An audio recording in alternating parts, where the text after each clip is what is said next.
नमस्कार, मैं हूं पुष्कर चौहान। जिस उम्र में बच्चों के हाथों में खिलौने और किताबें होनी चाहिए, उस उम्र में मासूम बच्चे सड़कों पर उतरने को मजबूर हैं।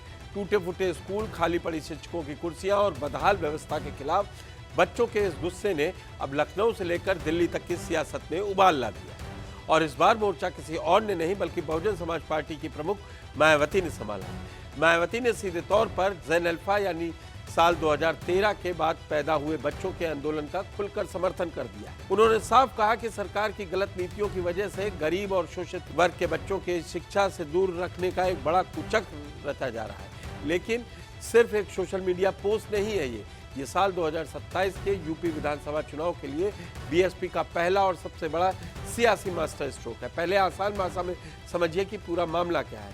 तकनीकी दुनिया में 2013 के बाद पैदा हुए बच्चों को ज़ैन अल्फा कहा जाता है।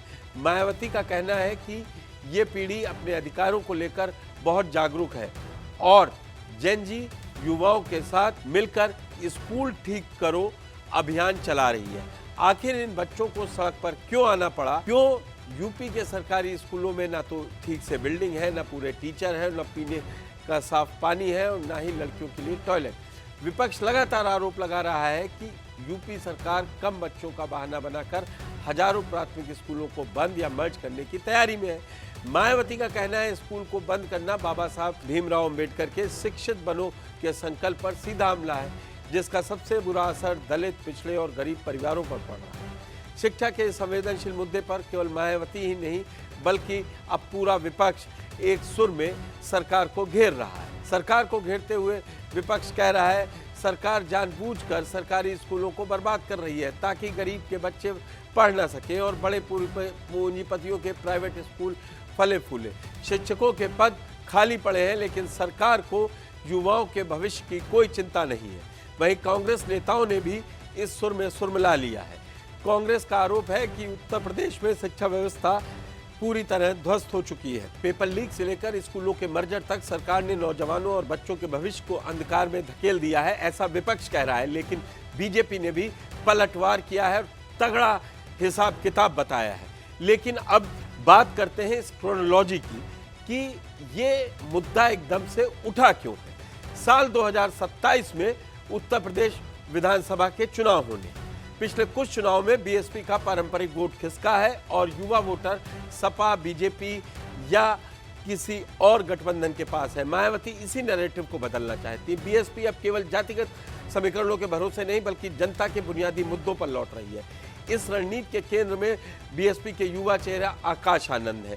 आकाश आनंद पिछले काफी समय से युवाओं, रोजगार, पेपर लीक और छात्रों के मुद्दों पर सड़कों पर उतर रहे हैं। मायावती का जेन अल्फा और जेन जी का ये बयान सीधे तौर पर आकाश आनंद की युवा केंद्रित राजनीति को धार देने के लिए है ताकि 27 में नए और फर्स्ट टाइम वोटर्स को पार्टी से जोड़ा जा सके। लेकिन विपक्ष के इन तीखे आरोपों पर सरकार ने भी कड़ा रुख अपनाया है। सरकार का साफ कहना है कि किसी भी स्कूल को बंद नहीं किया बल्कि व्यवस्था को बेहतर बनाने के लिए कम छात्रों वाले स्कूलों को नजदीकी स्कूलों के साथ जोड़ा जा रहा है। बीजेपी का दावा है मिशन कायाकल्प के जरिए यूपी के हजारों स्कूलों की सूरत बदली गई है, डिजिटल क्लासरूम बने और विपक्ष केवल 27 के चुनाव को देखते हुए बच्चों के नाम पर राजनीति कर रहा है। लेकिन मायावती ने सरकार को सख्त लहजे में चेतावनी दी कि अपने हक के लिए शांतिपूर्ण प्रदर्शन कर रहे इन मासूम बच्चों पर लाठीचार्ज या बल प्रयोग बिल्कुल न किया जाए, वरना ये गुस्सा सरकार पर भारी पड़ेगा। साफ है कि यूपी की सियासत अब सिर्फ जाति धर्म से आगे बढ़कर शिक्षा और रोजगार के इर्द गिर्द घूमने लगी है। मायावती का ये दांव 2027 के महामुकाबले का शंखनाद है। क्या सरकारी स्कूलों की ये बदहाली साल 2027 के चुनाव में सबसे बड़ा मुद्दा बनेगी?